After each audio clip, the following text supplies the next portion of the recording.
Здравствуйте всем. Я племянница Байкенова Азамата Бекбулатовича, которого 16 декабря осудили якобы на 10 суток за то, что он вышел почтить память о погибших в Жанаузене. Его жена, которая попыталась заснять это все на телефон, пострадала, так как человек в гражданской форме не представился, не показал документы, начал отбирать у нее телефон силой. В итоге у нее вывих плеча, несколько ссадин на руке. Это все зафиксировано, задокументировано.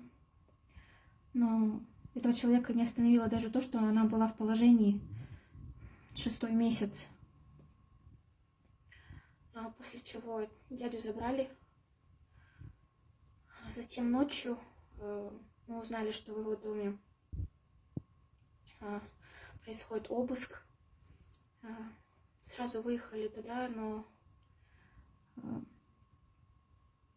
нам не разрешили его увидеть, в каком он состоянии. Там было очень-очень много машин, больше 6, 2 газельки. Было ощущение, как будто бы, не знаю, какого-то маньяка-убийцу забирают. В общем, жена Байкенова Азамата находится сейчас в шоковом состоянии. Ее трясет. Мало того, что она на 6-м месяце беременности, у нее 2 маленькие дочки остались. Мы просто родные люди, мы сейчас не знаем, что нам делать, к кому нам обращаться, потому что в Петропавловске мы не можем доверять вообще никому.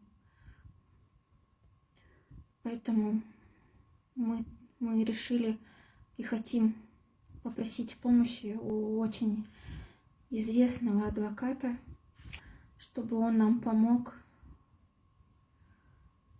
Просим Умарову Айман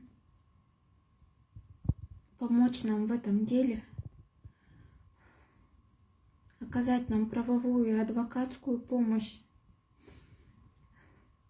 чтобы невиновный человек не сидел в тюрьме.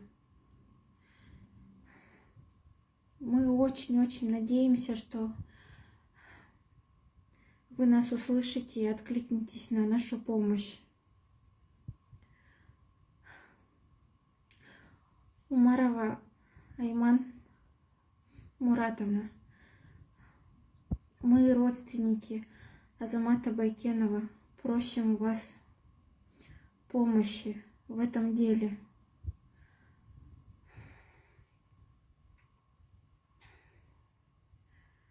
Также мы хотим поблагодарить неравнодушных людей, которые распространяют все видео, всю информацию о Азамате.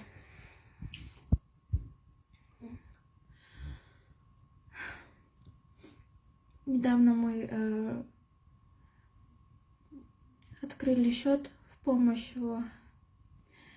И большое спасибо, потому что откликнулось очень много людей. Если честно, мы не ожидали, что будет такая реакция. Большое вам всем спасибо. Мы верим, мы знаем, что справедливость все равно будет. Рано или поздно. Мы знаем, что наш Азамат ни в чем не виноват. Он просто настоящий патриот страны, который хочет только самого лучшего для нас, для казахстанцев.